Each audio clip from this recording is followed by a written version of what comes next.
안녕하세요. 미쿠가제 영어 채널에 오신 여러분들을 모두 환영합니다. 오늘 영상에서 제가 사용할 단어들은 물건의 양쪽 끝, 잘 이해하다, 로켓, 종과 휘파람, 터널, 엘리베이터입니다. 과연 무엇에 관한 표현들일까요? 오늘은 기술에 관한 8가지 필수 이디엄들을 알아보겠습니다. 과연 이 단어들을 이용해서 어떤 관용구나 구동사들이 탄생하는지 알아보겠습니다. 첫 영상으로 한국분들이 잘 아는 케빈 베이컨 형님이 어떤 자선단체를 만들어서 사회에 선한 영향력을 선사했는지 살펴보시면서 빠르게 시작하겠습니다. When we started Six Degrees, it's not that many years ago. I mean, it's going so fast. Nobody knew what a hashtag was. And Facebook, was just for hooking up, really. We're trying to stay ahead of the curve if we possibly can. And I've learned so much, and I'm constantly learning. But I do know that I'm no genius when it comes to web-based ideas. I do know that you can't just plant the seed and walk away. You have to be willing to, to water it, to fertilize it, if need be, you got to go out and buy it a grow lamp. We're trying to stay ahead of the curve. We're trying to stay ahead of the curve. We're trying to stay ahead of the curve. 성공적인 프로젝트나 비즈니스는 지속적인 관심, 관리, 때로는 추가 투자를 필요로 한다는 케빈 베이커의 주장입니다. Ahead of the curve. 시대나 유행보다 한 발 앞서 있는 상태를 나타내는 표현으로 일반적으로 새로운 아이디어나 방식을 다른 사람들보다 먼저 도입하는 것을 의미합니다. 시대를 앞서가는, 선구적인, 이렇게 해석할 수 있습니다. 반대말은 behind the curve입니다. 시대에 뒤처지거나 유행을 못 따라가는 상태를 나타냅니다. 사실 실생활에서는 이 표현이 더 자주 사용되는 것 같습니다. 같은 의미의 다른 표현으로는 Leading the pack. Stay ahead of the game. 등이 있습니다. You're way ahead of the curve. We're ahead of the curve on social matters. For once, we're way ahead of the curve. Now, this wasn't always a problem I was passionate about. When I joined President Obama's campaign in 2008, we brought the tech industry's best practices into politics. We earned more money, we engaged more volunteers, and we earned more votes than any political campaign in history. We were a cutting-edge startup that changed the game of politics forever. So, when the president asked a small group of us to bring that very same disruption directly into government, I knew it wasn't going to be easy work, but I was eager and showed up ready to get to work. We were a cutting-edge startup. We were a cutting-edge startup. We were a cutting-edge startup. 이 여인은 본인의 2008년 오바마 대통령 선거 캠페인에 참여한 경험을 설명하면서 기술 산업을 정치에 도입하여 큰 성공을 거뒀다는 내용을 담고 있습니다. Cutting edge. 새로운 상품을 선전하는 광고물을 보면 최첨단 기술이니 최첨단 과학이니 하는 말들이 많이 나오지요. 여기서 최첨단, 이 표현이 cutting edge의 뜻을 가장 잘 표현하고 있습니다. 가장 최근에 진보한 상태나 기술을 의미하며 일반적으로 최신 기술을 나타냅니다. 많이 사용되는 같은 의미의 다른 표현들을 알아보자면 State of the art. Bleeding edge. Groundbreaking. 등이 있습니다. 참고로 edge가 들어간 재미있는 표현 하나를 알아보자면 Over the edge. 정신이 나가다, 미치다라는 의미입니다. I want this to be cutting edge. Mankind has walked on the moon, and this is still the cutting edge of coffee making. It's cutting edge technology, Watson. Get tech savvy and organized. So, tech savvy means that you understand technology. Not that you're some kind of guru, but we're talking about online classes here. So, of course, you need to be at least a little tech savvy, right?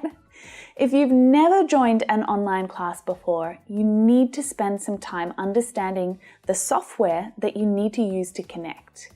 You'll need to download it, you'll need to test it before the time of your class. Get tech savvy and organized. Get tech savvy and organized. Get tech savvy and organized. 온라인 수업을 준비하기 위해 기술에 익숙하고 체계적으로 준비해야 한다는 내용을 설명하고 있습니다. Tech savvy. 분명히 여러분들 주변 분들 중에 다른 사람보다 전자기기, 특히 컴퓨터, 스마트폰 등을 잘 다룰 줄 아는 사람이 있으시지요. 그런 분들을 표현하는 이디엄입니다. 최신 기술을 잘 이해하고 빠르게 적응하는 능력을 가진 사람을 의미합니다. 그렇다면 이 표현의 반대 의미인 기술에 대한 능력이 부족하거나 두려워하고 거부하는 사람들을 나타내는 표현이 있겠지요. Low tech. Digitally challenged. Technophobe. 등이 있습니다. These are not tech savvy people. I'm more of a tech savvy kind. But maybe my dad's been tech savvy for so long. So at this point in the talk, this is a nice time to think, well, do you think on the whole I'm getting enough sleep?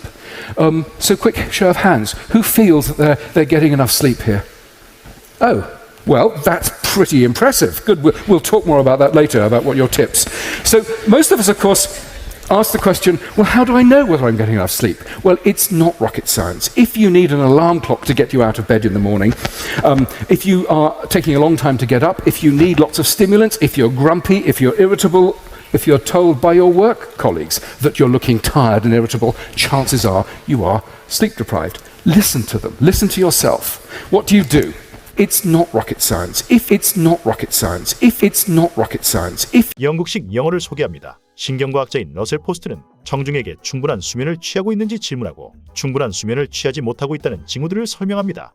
Not rocket science. 이 표현은 20세기 중반, 특히 우주 경쟁이 한창이던 1950년대와 1960년대에 널리 퍼지기 시작했습니다. 로켓 과학, 즉 항공우주공학은 매우 복잡하고 고도로 전문화된 분야로 인식되었습니다. 특히 우주 프로그램이 대중의 관심을 받으면서 더욱 그렇게 여겨졌습니다. 따라서 It's not rocket science, 어떤 일이 로켓 과학만큼 복잡하지 않다는 것을 강조하는 방식이 되었고, 시간이 지나면서 이 표현은 이건 그렇게 어려운 일이 아니다 또는 이건 아주 간단한 일이다 라는 의미를 전달하는 관용구로 널리 사용되게 되었습니다. 같은 의미의 다른 재미있는 표현은 It's not brain surgery가 있습니다. Don't worry, it's not rocket science. Jesus, what's so bloody hard?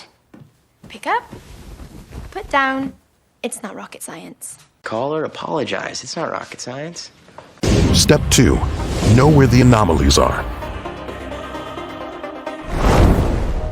Ancient sailors navigated by the stars, then the compass.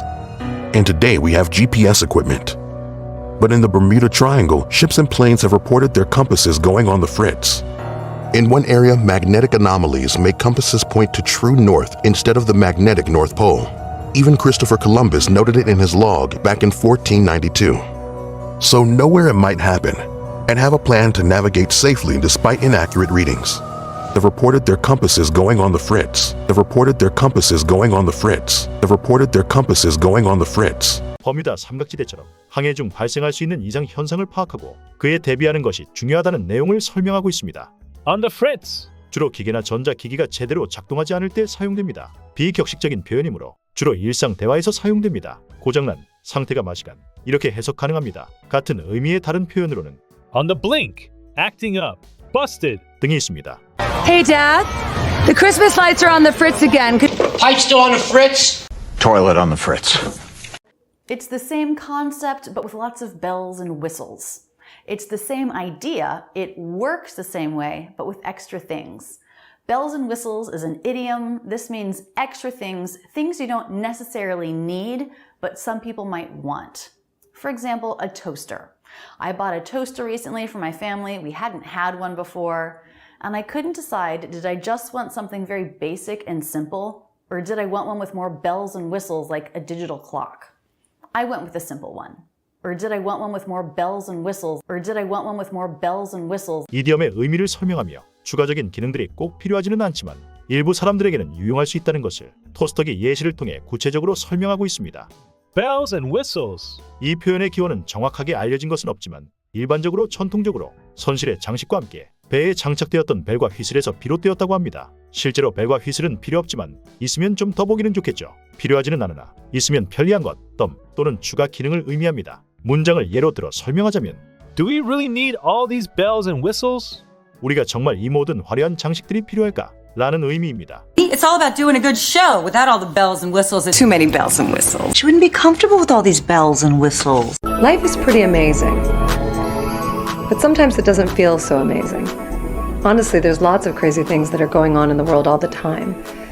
But when we keep our minds focused on things that are intense, depressing, overwhelming, harsh, suddenly we have tunnel vision to what stinks about life. And that feeling can translate into what stinks about me.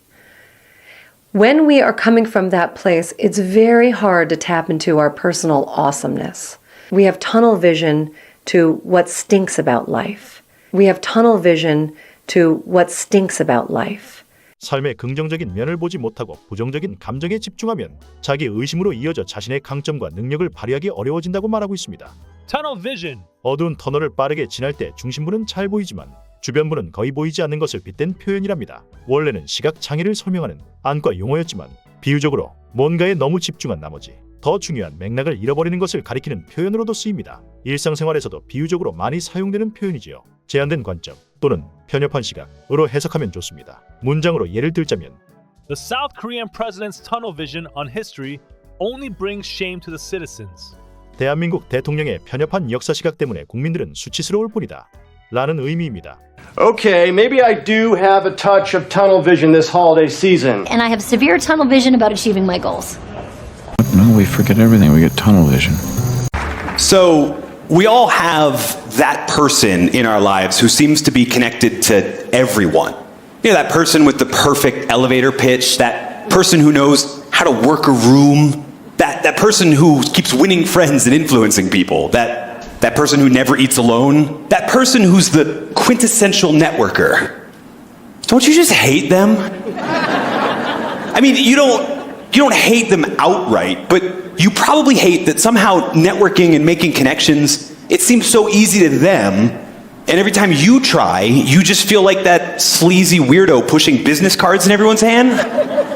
Or you make a conscious effort to go to that networking event, and then you end up standing in the corner of the room next to someone you already knew, trying to figure out how long you have to stay and how to leave without being noticed.